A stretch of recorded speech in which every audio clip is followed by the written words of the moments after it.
রাসূলুল্লাহ বলেছেন ওই মেয়ে লোক, ওই স্ত্রী সব থেকে ভালো যারে দেখলে তার স্বামীর চোখ ঠান্ডা হয়ে যায়। রাসূলুল্লাহ বলেছেন সেজে গুজে থাকো, স্বামীকে হাসি মুখে বরণ করো, সংসারে শান্তি হবে। স্বামী আর স্ত্রী দুজনে প্রেম ভরে একজনে আর একজনের হাত যখন ধারণ করে, রাসূলুল্লাহ বলেছেন উভয়ের সগীরা গুনাহকে আল্লাহ তাআলা মাফ করে দেন।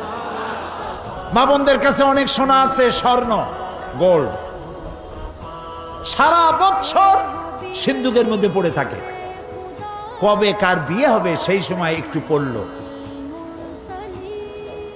যে বেচারা কিনে দিল সেই স্বামীরেও একদিন সাজে গুজে দেখাইল না। অবশ্য চট্টগ্রামে এরকম মেয়ে লোক আছে বলে আমি মনে করি না। স্বামী বেচারা এত কষ্ট করিয়া এত সুন্দর সুন্দর শাড়ি দিল, সোনা জানা দিল, তারে দেখাইল না।